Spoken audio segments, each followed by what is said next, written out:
ऐसा तो नहीं कि भी आपको बलि का बकरा बनाया गया? और सबसे बड़ी जो ताकत है वो मेरे स्वर्गीय पिताजी का आशीर्वाद है, उनका नाम है, उनका प्यार है। या सिर्फ विरासत में आपको राजनीति मिली है? मेरे पास जो है आदरणीय न्यायालय का स्टे ऑर्डर था, हमारा एक हाउस टैक्स का मुकदमा चल रहा था। क्या कांग्रेस में पद पैसे के आधार पर मिलते हैं? कई लाखों लोगों की जो है बुढ़ापा पेंशन काट दी थी हरियाणा में, तो उसके लिए हमारा 14 तारीख को प्रदर्शन था। क्या ये पार्टी की तरफ से एक सांत्वना पुरस्कार तो नहीं था? मैं एक सच्चा सिपाही हूँ। मेरे स्वर्गीय पिताजी जो 2 बार के विधायक भी रहे सोनीपत से, मैं वो कभी उन्होंने गलत काम किया ना मैंने कभी गलत काम किया होगा। आने वाले जो नगर निगम के चुनाव है वो आपकी अग्नि परीक्षा है, उसके लिए क्या रणनीति तैयार की है? ना मैं कभी जो है डरने वाला, ना मैं झुकने वाला, ना मैं रुकने वाला। मैं लोगों के बीच में हमेशा रहूंगा, जब तक जीवित हूँ लोगों के बीच में ही रहूंगा। क्या जो भाजपा की मजबूत पकड़ है इस समय, उसको तोड़ पाएंगे? हम तो पार्टी के सिपाही हैं, पार्टी के लिए काम कर रहे हैं, आगे भी पार्टी के लिए काम करते रहेंगे। अगर जनता आपको मौका नहीं देती है इस बार भी, क्या आप राजनीति छोड़ देंगे? तो सत्ता पक्ष के पास कोई काम नहीं है, सिर्फ विपक्षियों को मतदान करना है। इनका सिर्फ एकमात्र लक्ष्य ये था कि मेरा नॉमिनेशन किस तरह रद्द हो जाए, एक स्वच्छ, सुंदर और भ्रष्टाचार मुक्त जो है सोनीपत बनाएंगे। दोस्तों नमस्कार, आप देख रहे हैं MJ24 न्यूज और मैं आपका अपना दोस्त मनोज जांगड़ा। आज हम सोनीपत की एक ऐसी राजनीतिक चेहरे के साथ में आए हैं जिनका नाम ही काफ़ी है। उनके पिताजी एक बहुत ही सुलझे हुए नेता रहे हैं और 2 बार सोनीपत के विधायक भी रहे हैं। हम बात कर रहे हैं सोनीपत से जुड़े हुए कमल दीवान जी की। कमल जी नमस्कार। नमस्कार जी, कैसे हैं? बढ़िया मनोज जी। सबसे पहले आपके दर्शकों को नमस्कार। हलचल तेज हो चुकी है राजनीतिक और चुनाव की तैयारियां शुरू हो चुकी हैं। हर गली मोहल्ले में सिर्फ नगर निगम के चुनाव सुनने को मिलते हैं। कमल जी, आप राजनीतिक परिवार से आते हैं क्योंकि आपके पिताजी देवराज दीवान जी एक सुलझे हुए नेता रहे हैं और 2 बार सोनीपत के विधायक भी रहे हैं। लेकिन कहा जाता है कि भाई जैसे आप अपनी पारी शुरू कर रहे हैं, आपकी जो पकड़ है जनता के बीच वो कमजोर है, क्या कहेंगे? या सिर्फ विरासत में आपको राजनीति मिली है? देखिए, इसमें तो कोई दो राय नहीं, विरासत में तो मिली, लेकिन उससे पहले भी जैसे मैंने अभी बताया आपको कि दिल्ली में मैं जो है 2 बार जो है जिला उपाध्यक्ष रहा करोल बाग जिला कांग्रेस कमेटी का, और वहाँ पे डेलीगेट रहा। तो वहाँ पे भी जमीन से जुड़ा हुआ था, यहाँ पे भी जो है लोगों के बीच में आना जाना, सुख दुख में हर जगह करता रहता हूँ और सामाजिक कार्य करता रहता हूँ। हमारी एक ट्रस्ट है दीवान चैरिटेबल ट्रस्ट, उसके माध्यम से जो है काफ़ी जो आर्थिक रूप से कमज़ोर होते हैं और अनेकों जो है कार्य ऐसे करता रहता हूँ, लेकिन रहता मैं लोगों के बीच में, पब्लिक के बीच में। लेकिन फिर भी आरोप लगाए जाते हैं कि आपकी जो पकड़ है वो कमज़ोर है और एक आप पैराशूट कैंडिडेट उतारे गए हैं पार्टी की तरफ से। देखिए, ये तो 10 महीने पुरानी बात है। पैराशूट कैंडिडेट क्या होता है? मुझे लड़ाई लड़ने के लिए बोला गया, मैं लड़ाई लड़ा, चलो दुर्भाग्यवश था, मैं चुनाव हार गया, हमने अपनी हार स्वीकारी और उसके बाद आज तक भी लोगों के साथ जमीन में ये सोच के कभी राजनीति में नहीं आए कि हमें कुछ है। हमारा तो सिर्फ जो मेरा और मेरे पिताजी का सिर्फ एक ही सोच थी हमेशा कि भाई राजनीति में आके लोगों की सेवा करनी है। तो वही जो है अपना एक जो अपना उद्देश्य मन में है कि लोगों के लिए करना है, चाहे वो राजनीति में रह के करो, राजनीति बाहर रह के करो, लोगों के बीच में रहते हैं, हर जगह आते जाते हैं। मेयर पद के उपचुनाव हुए थे जी 10 महीने पहले, तो उसमें आपको करारी हार मिली, तो उसका कारण क्या रहा? क्या संगठन में कमजोरी रही, एकजुटता की कमजोरी रही? देखिए, इसमें या आपको लोग समझ नहीं पाए? आप कहीं ना कहीं आपका मानना सही है कि उससे पहले तकरीबन 11 साल तक हमारा संगठन नहीं था और फिर अब तो मौजूदा हालात में तो हमारा संगठन है और बहुत मजबूत संगठन बन चुका है हमारा पूरे हरियाणा के अंदर कांग्रेस पार्टी का। और ऐसे ऐसे पूरे देश में जो है संगठन जो है मजबूत होता जा रहा है। और जहाँ तक पिछले चुनाव की बात है, देखिए सबसे पहली बात है कि मैंने कोई बहाने नहीं मारता। ठीक है, हार हुई है तो हार स्वीकार कर ली। जिस दिन निकले काउंटिंग सेंटर से बाहर, आधे को चांदों ने मेरे से पूछा तो मैंने हार स्वीकारी। देखिए कारण रहा कि एक तो लोग जो है वोट जो प्रतिशत था वो तकरीबन 28% रहा, 28%, बहुत कम रहा। वो एक कारण ये भी था। एक इतिहास बना है। तो लोगों ने, सोनीपत के लोगों ने कोई रुचि नहीं दिखाई इस चुनाव में, ना तो ग्रामीण इलाकों में ना शहरी इलाकों में लोगों को रुचि नहीं थी। दूसरा, कहीं ना कहीं संगठन ना होने की वजह से कुछ नुकसान हुआ, और कुछ छोटे मोटे और कार्य, 2-3 कारण थे ऐसे, भीतरघाती हुई थी कुछ ना कुछ ऐसी। लेकिन ठीक है, पर हम उससे हार से कोई हताश नहीं हुए। लेकिन तो देखिए दंगल था, चुनावी दंगल था, हार गए, अपना लोगों के लिए सेवा करनी। हार के बाद में आपको जिला अध्यक्ष बनाया गया, क्या ये पार्टी की तरफ से एक सांत्वना पुरस्कार तो नहीं था? देखिए ऐसा है, जो हमारे नेता प्रतिपक्ष हैं संसद के आदरणीय राहुल गांधी जी, उन्होंने जो है संगठन सृजन प्रोग्राम चलाया था, अभियान। उसमें सारे हिंदुस्तान के अंदर जो है, जहाँ डिस्ट्रिक्ट के जो प्रेसिडेंट का जो चयन करना था, उसके लिए उन्होंने अलग अलग जो है स्टेट से ऑब्जर्वर लगाए थे। जैसे हमारे यहाँ पे महाराष्ट्र की थी सांसद है, प्लस वो पीसीसी की, जितने भी लोग संगठन से जुड़े हुए थे उन्हीं को आगे जाके उनके भेजा गया कि जाइए आप जो जाके लोगों से सुझाव लीजिए। और यहाँ कोई इनाम या कुछ नहीं, और सिर्फ जो है मेरिट्स के आधार पे, जैसे अभी आपने कहा जमीन पे नहीं थे, लेकिन मैं जो है सोनीपत की जनता और जितने भी मेरे कांग्रेस के साथी हैं, जिन जिन से इंटरव्यू लिया गया, लोगों के बीच में जाके जो पूछा गया, तो मैं आदरणीय राहुल गांधी जी का, पूरी सीनियर लीडरशिप का जो है हाथ जोड़ के धन्यवाद करता हूँ। उन्होंने मुझे जो है आशीर्वाद दिया, और मैं बड़ा सौभाग्यशाली समझता हूँ अपने आप को कि मुझे यहाँ का जिलाध्यक्ष। लेकिन ये भी सच्चाई है कि जो भी काम हुआ, बिल्कुल जो भी है, बिल्कुल कोई पक्षपात के बिना हुआ, सिर्फ जो है जमीनी रिपोर्ट लेकर जो आगे दी गई, और उसी बेसिस पे आदरणीय राहुल गांधी जी ने सारे जितने भी जिलाध्यक्ष जो है चयन करा। लोगों में चर्चाएं ये भी है कि आपको जो जिम्मेदारी दी गई जिलाध्यक्ष की, क्योंकि आप आर्थिक रूप से संपन्न है, इसीलिए आपको जिम्मेदारी दी गई। क्या कांग्रेस में पद पैसे के आधार पर मिलते हैं?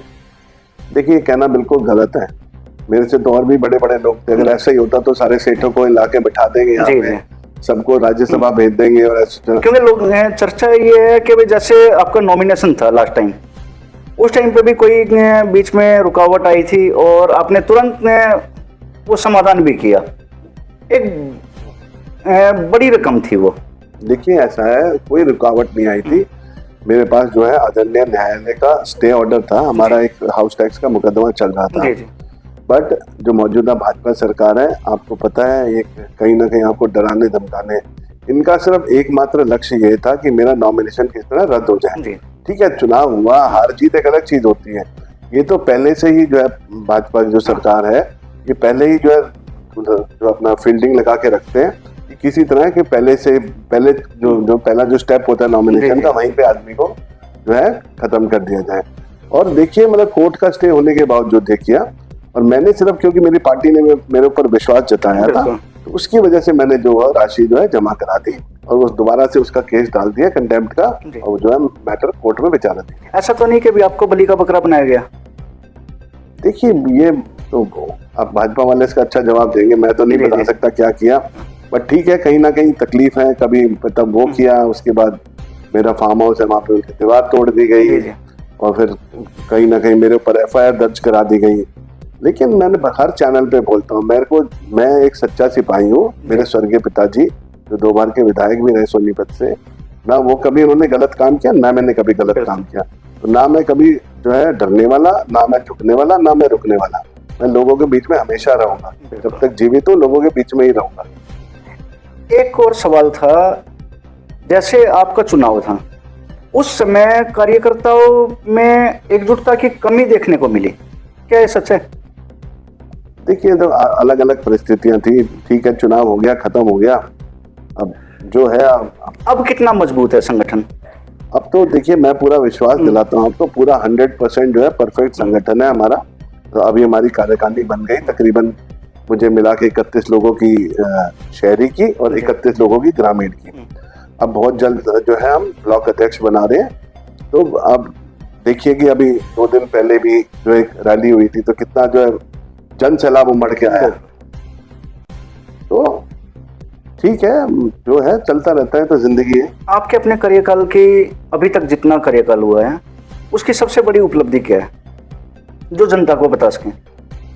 देखिए अभी तो 6 महीने ही हुए हैं, और जो उपलब्धि है ये तो हमारे सीनियर्स है कि हमें हर महीने अपनी रिपोर्ट्स देनी होती है, और उस जो भी और वो आकलन लगा के बताएंगे क्या उपलब्धि है। हम तो पार्टी के सिपाही हैं, पार्टी के लिए काम कर रहे हैं, आगे भी पार्टी के लिए काम करते रहेंगे। गुटबाजी खत्म करने के लिए आपने क्या प्लान किया है?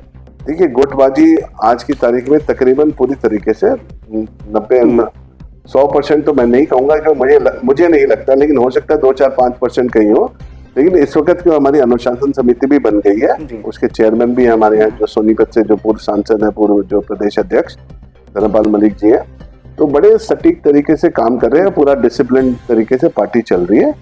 और आने वाले समय में देखिएगा, नगर निगम के चुनाव है, उसके बाद लोकसभा है, विधानसभा आने वाले निश्चित तौर पे देखिए आपको बहुत फर्क दिखेगा चीजों का। आने वाले जो नगर निगम के चुनाव है वो आपकी अग्नि परीक्षा है, उसके लिए क्या रणनीति तैयार की है? देखिए रणनीति तो क्या है, हम तो वार्डों में जा रहे हैं, लोगों के बीच में जाके और लोगों से पूछ रहे हैं कि आपका पार्षद कौन होना चाहिए, किसको हमें टिकट देनी चाहिए, और उसके बाद जो है हम अपनी पूरी रिपोर्ट बना के आगे अपने सीनियर्स को देंगे। वह बाकी चयन करना उनका काम है, वो जिसको बोलेंगे हम उसको चुनाव लड़वाएंगे। क्या जो भाजपा की मजबूत पकड़ है इस समय उसको तोड़ पाएंगे? देखिए मजबूत पकड़ तो पिछले लोकसभा चुनाव में भी 400 पार कर रहे थे, 230 पे अटक गए। विधानसभा में भी थोड़े बहुत माध्यम से 1.25% 1.5% जो है मत प्रतिशत से ये लोग जीते, हमसे चोरी करके, वोट चोरी करके। तो ठीक है, कोई नहीं, ये तो है, लड़ाई है, चलती रहेगी। क्या कांग्रेस मेयर पद का जो चेहरा है वो पहले डिसाइड करेगी? देखिए ये सीनियर लीडरशिप है, जो हमारे प्रभारी जी बीके हरिप्रसाद जी, हमारे प्रदेश अध्यक्ष राव नरेंद्र जी, और हमारे आदरणीय जो नेता प्रतिपक्ष हरियाणा विधानसभा भूपेंद्र सिंह हुड्डा जी, ये तीनों का जो है, ये जो जिसको डिसाइड करेंगे उसको हम चुनाव लड़ाएंगे, पहले करेंगे बाद में करेंगे। ये जो है मैं जो है इस पे जो कुछ मेरी टिप्पणी करना इस टॉपिक पे ठीक नहीं है। सोनीपत का सबसे बड़ा मुद्दा क्या है? देखिए सोनीपत में मुद्दे तो इतने हैं कि सुबह से लेकर शाम तक अगर मुद्दे की गिनना शुरू करेंगे सुबह से शाम हो जाएगी, इतने मुद्दे हैं। लेकिन हम आज बात करते हैं बड़ी बड़ी हमारे पार्लियामेंट बातें, हम विकसित भारत है, विकसित, लेकिन हम वो विकसित भारत में रह रहे हैं जहाँ पे हम लोगों को पीने का पानी, नहाने का पानी और सीवरेज सिस्टम नहीं दे सकते।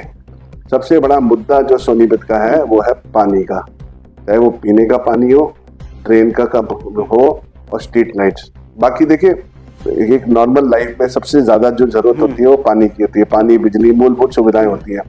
बट हम उस विकसित भारत में रह रहे हैं जहाँ पे हम अपने लोगों को मूलभूत सुविधाएं नहीं दे सकते, और बात हम करते हैं विकसित भारत की, $1 ट्रिलियन इकोनॉमी की, इस बड़ी बड़ी बातें करते हैं। लेकिन चल के देखिए सोनीपत में सारा सोनीपत खुदा हुआ है, ड्रेन जो है ओवरफ्लो कर रहे हैं। कल भी मैं वार्ड नंबर गया था 9 के अंदर, उन्होंने मुझे दिखाया कि देखिए कैसे यहाँ पे नई पाइपलाइन डली और वो जो है ओवरफ्लो कर रही है बैठ के। तो इतनी ज्यादा जो है, मैं तो सिर्फ इतना मेरा जो है अपना व्यक्तिगत मानना ये है कि कुछ भी हो जाए, चलो ठीक है, विकास बहुत जरूरी है, सड़कें बहुत जरूरी है और सौंदर्यकरण बहुत जरूरी है, लेकिन सबसे पहले जो मूलभूत सुविधाएं होनी बहुत जरूरी है, बहुत जरूरी है। विपक्ष में रहते हुए आपने जनता के लिए सबसे बड़ा मुद्दा कौन सा उठाया है? देखिए हमारा सबसे बड़ा जो मुद्दा इस वक्त जो था, अभी सबसे पहले तो मनरेगा का था कि जो मनरेगा का जो कानून था उन्होंने इसको तोड़ मरोड़ के एक स्कीम बना दिया। उसके लिए हमने बहुत जो है कई प्रदर्शन करे, बहुत कुछ किया, और अभी जो पिछले हफ्ते ही जो इन्होंने कई लाखों लोगों की जो है बुढ़ापा पेंशन काट दी थी हरियाणा में, तो उसके लिए हमारा 14 तारीख को प्रदर्शन था। लेकिन जैसे ही प्रदर्शन की जो है बात आई तो सरकार ने आनंद इतना घबरा गई, इन्होंने जल्दी से है वो स्कीम को करके 100-200 रुपए जोड़ के और रिलीज करनी शुरू कर दी। तो मुझे लगता है बहुत बड़ी जो है हमारी पार्टी की उपलब्धि है कि हमारे जैसे ही हमने ऐलान किया कि हम प्रदर्शन करेंगे पूरे हरियाणा में, और जो है ये इन्होंने जो है घबरा के जो है दोबारा से पेंशन लागू कर दी। एक आपके पर्सनल में आपसे सवाल करना चाहूँगा, आपको एसी नेता कहा जाता है कि आप एसी में रहते हैं। अगर आप जीतते हैं तो क्या हर हफ्ते जनता दरबार लगाएंगे और इस छवि को कैसे तोड़ पाएंगे? देखिए ऐसा है, मेरा अपना शेड्यूल है, हफ्ते में 3 दिन में कांग्रेस भवन में हमारा ऑफिस है, वहाँ पे रहते हैं, लोगों के बीच में रहते हैं। यहाँ आप आए हैं हमारे ऑफिस में, अगर उस वक्त कैमरा आपने शायद ऑन नहीं करा, यहाँ देखिए सारा दिन जो है खुला दरबार है, आते रहते हैं। चुनाव हारने के बावजूद था, यही चीज हमारी जनता जानना चाहती है। जब तक नहीं लड़ा था तभी भी हमारा जो है दरबार खुला था, लड़ लिया तो भी खुला है, आगे लड़ू ना लड़ू दरबार हमेशा खुला रहता है। और ये विपक्षियों के पास सत्ता पक्ष के पास कोई काम नहीं है, सिर्फ विपक्षियों को बदनाम करना है। मैं आपको बताना चाहता हूँ कि कोई भी ऐसी बड़ी संस्था नहीं है जिससे मैं नहीं जुड़ा हुआ सोनीपत की, और हर एक के सुख दुख में मैं पहुंचता हूँ। कोई भी मंदिर हो, भागवत हो, और कोई भी जैसे अपना जैसे दिवाली आती है उस समय बड़े सारे जो हमारे दशहरे के प्रोग्राम्स होते हैं, और ये हनुमान जी के बड़े सारे जो होते हैं, जो स्वरूप बनते हैं हनुमान जी के, तो हर जगह जो मैं पहुंचता हूँ, सिर्फ बोल देना और बाकी ये चीजें आप उठा पिछले 6 महीने 8 महीने 10 महीने के अखबार उठा लीजिए, तो मैं तो हो सकता है झूठ बोलता हूँ, अखबार तो झूठ नहीं बोलेंगे, वो तो प्रकाशित होते हैं और सारे जो है अच्छे नेशनल लेवल के अखबार है जो खबर छापते हैं हमारी। क्या कांग्रेस आपके नेतृत्व में सोनीपत में वापसी करेगी? देखिए निश्चित तौर पे करेगी, और आप देखिएगा आने वाले जो समय में जो है कांग्रेस बड़ी मजबूती के साथ वापस करेगी, क्योंकि देखिए इतने सारे जो मुद्दे हो गए और जनता जो है उसका त्रस्त हो चुकी है, और जब होता है अति आ गई है, वो अति आ गई है। यहाँ पे पार्लियामेंट में देखिए रोज हल्ला मच रहा है, इतनी सारी चीजें हो रही हैं, किसी चीज का जवाब नहीं, हर चीज को तोड़ मरोड़ गोल मोल, सिर्फ जो है आरोप प्रत्यारोप करते रहो, बस बैठ के, यही उनका काम है सत्ता पक्ष का। अगर जनता आपको मौका नहीं देती है इस बार भी, क्या आप राजनीति छोड़ देंगे? देखिए मैं कभी जिंदगी में जो है लोगों के बीच में, जो लोगों का साथ नहीं छोड़ूंगा, लोगों के बीच में रहूंगा। राजनीति अलग चीज है और सामाजिक कार्य करना एक अलग चीज है, लेकिन अगर राजनीति में आके समाज से जुड़ के रहेंगे, समाज से जुड़ के रहेंगे, और राजनीति में आके आदमी को ना बड़े सारे एक्स्ट्रा ऑप्शंस मिल जाते हैं लोगों के लिए करने को। कि देखो आप व्यक्तिगत तो जो करते उसके अलावा सरकार से भी जो हो सकता है लोगों के लिए कर, और अपना सिर्फ एक ही है मेरा जो है सिर्फ मोटिव है लाइफ का, ये मेरी सोच है कि जो करना है लोगों के लिए सेवा करनी है हमेशा, सोनीपत के लिए। मेरे स्वर्गीय पिताजी ने हमेशा यही कहा, और जाते जाते हुए भी, और हमेशा मुझे ये बोलते थे कि मैं सोनीपत शहर का कभी कर्जा भूल नहीं सकता, इतना मुझे प्यार और लाड जो है। उनकी तो एक बहुत बड़ी उपलब्धि थी, हम भी बचपन से देखते थे कि सोनीपत की जनता को कभी प्यासा नहीं छोड़ा उन्होंने। देखिए और प्यासे को पानी पिलाना एक सबसे बड़ा उपकार माना जाता है। देखिए वो इसमें कोई दोहरा नहीं, सच्चाई है, लेकिन मैं अपने मुंह से बातें बोलता अच्छा नहीं लगता, तो ये तो कमल जी ये चीजें तो हमने अपने बचपन से देखी हैं। कमल जी आपकी सबसे बड़ी ताकत क्या है? देखिए मेरी सबसे बड़ी ताकत जो है मेरे स्वर्गीय पिताजी का आशीर्वाद, उनका नाम, उनकी विरासत, और मैं भगवान से, ईश्वर से सिर्फ हाथ जोड़ के ये प्रार्थना करता हूँ कि मैं जो भी हूँ, जो उन्होंने मेरे को मार्गदर्शन दिया वो उसी पे चलूं और कभी कुछ गलत काम ना करूं जिंदगी में। और सबसे बड़ी जो ताकत है वो मेरे स्वर्गीय पिताजी का आशीर्वाद है, उनका नाम है, उनका प्यार है। जनता को क्या संदेश देंगे? मैं हाथ जोड़ के सोनीपत की जनता को जो है अपील करता हूँ कि आने वाले नगर निगम चुनाव में जो है कांग्रेस पार्टी के पार्षद और मेयर को जो है ज़्यादा से ज़्यादा वोट देके विजयी बनाए। और मैं वादा करता हूँ कि कांग्रेस पार्टी और मैं व्यक्तिगत तौर पे हमेशा सोनीपत की जो है सेवा करेंगे और खरा उतरेंगे। कभी आपको कोई ठगा हुआ महसूस नहीं करेंगे, एक स्वच्छ, सुंदर और भ्रष्टाचार मुक्त जो है सोनीपत बनाएंगे। तो दोस्तों ये थे सीधे और बेबाक सवाल, और जनता आप जनार्दन है, अब आपके हाथ में है कि भाई आप क्या फैसला करेंगे। बने रहिए MJ24 न्यूज के साथ में। मैं आपका दोस्त मनोज जांगड़ा। जय हिंद। नमस्कार, जय हिंद।